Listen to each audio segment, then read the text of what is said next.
Sababu za makada watano wa Chama cha Demokrasia na Maendeleo Chadema kuibruta Chadema pamoja na msajili wa vyama vya siasa kotini. Makada hao wamefungua maombi katika Mahakama Kuu Masjala Kuu ya Dodoma wakitaka kupitia kibali cha kuanzisha mapitio ya kimahakama kuweza kupinga uamuzi wa kusimamishwa au kuondolewa kwao katika nafasi za uongozi ndani ya Chama cha Demokrasia na Maendeleo Chadema. Makada watano wa chama cha Chadema ambao kwa nyakati tofauti walivuliwa au kusimamishwa katika nafasi za uongozi ndani ya chama hicho wameanzisha mchakato wa kisheria wa kupinga hatua zilizochukuliwa dhidi yao. Makada hao wamefungua maombi katika Mahakama Kuu Masjala Kuu ya Dodoma wakitaka kupatiwa kibali cha kuanzisha mapitio ya kimahakama kuweza kupinga uamuzi wa kusimamishwa au kuondolewa kwao katika nafasi za uongozi ndani ya Chadema.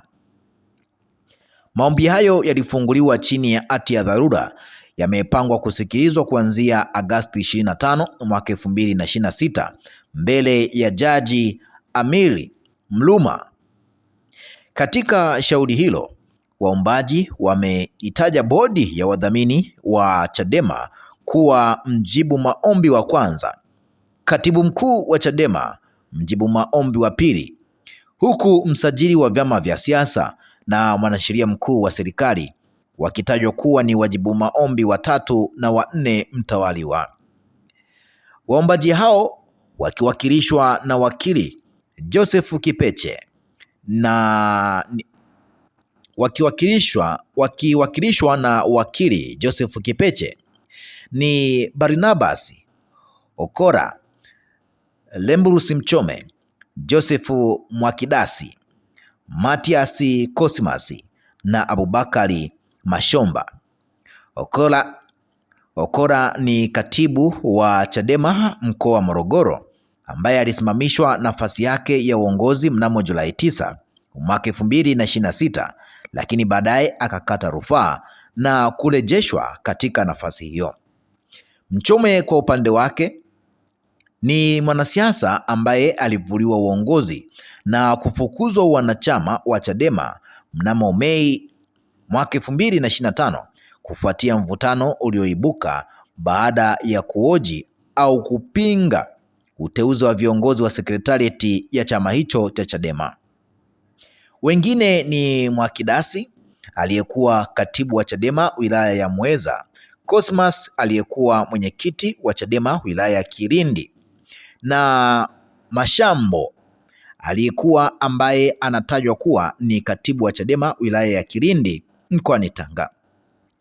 Mashambo alisimamishwa na uongozi wa chama kuanzia mnamo Julai 10 mwaka 2026 kufuatia mivutano na kauli zilizohusishwa ukosoaji wa mambo ya ndani ya chama hicho kikuu cha upinzani hapa nchini Tanzania. Sasa ni kwa nini wamekimbilia kotini au kwa nini wamekimbilia mahakamani? Kwa mujibu wa maombi yao, waliwasilishwa kwa njia ya mtandao kupitia mfumo wa e-Server portal. Wameomba shauri lao lisikilizwe kwa dharura. Katika hati zao, waombaji wanadai kuwa bodi ya wadhamini na katibu mkuu wa Chadema wameanzisha taratibu za kinidhamu dhidi yao na hatua hizo zinaweza kuwaweka katika mazingira ya kuadhibiwa mara mbili kwa tuhuma zinazofanana.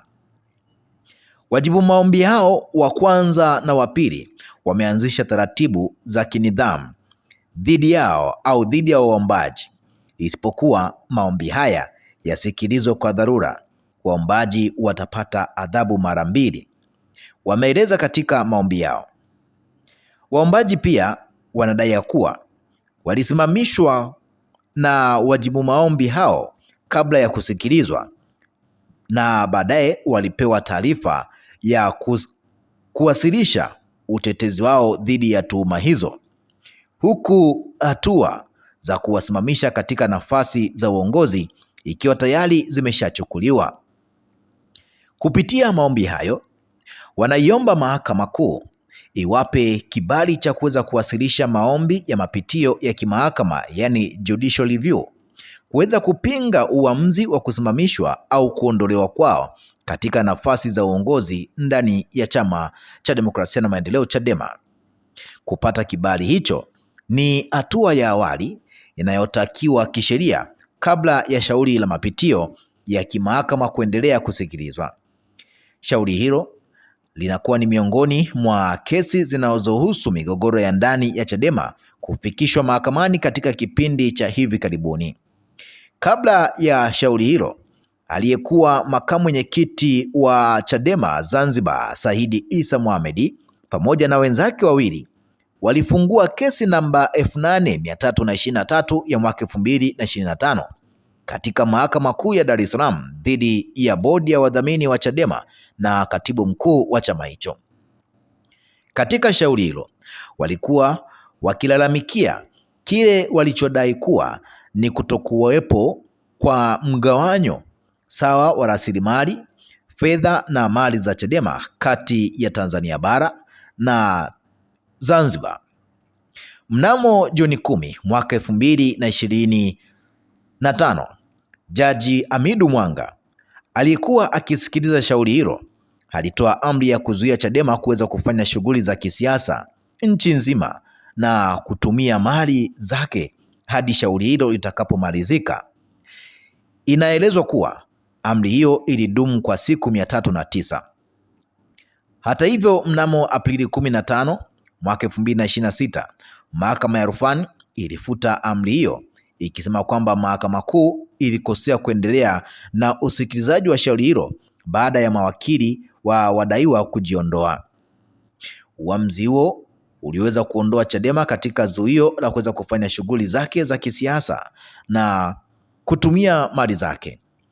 Zuio hilo lilikuwa limeathiri uwezo wa chama hicho kuweza kufanya mikutano, kampeni na kuweza kutumia mali zake katika kipindi kilichotangulia cha uchaguzi mkuu wa Oktoba mwaka 2025. Chadema ilidai kuwa utekelezaji wa amri hiyo pia ulisababisha uharibifu wa baadhi ya mali zake na kunyima wanachama haki ya kuweza kushiriki katika shughuli za kisiasa.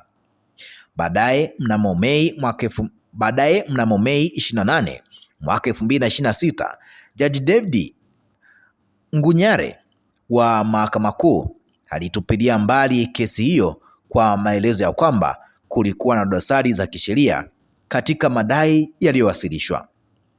Juni 6 mwaka 2026, kamati ya utendaji wa Chadema kanda ya Pemba ilimfukuza Saidi Issa Mohamed kutoka katika chama hicho kwa madai ya kukiuka katiba ya Chadema.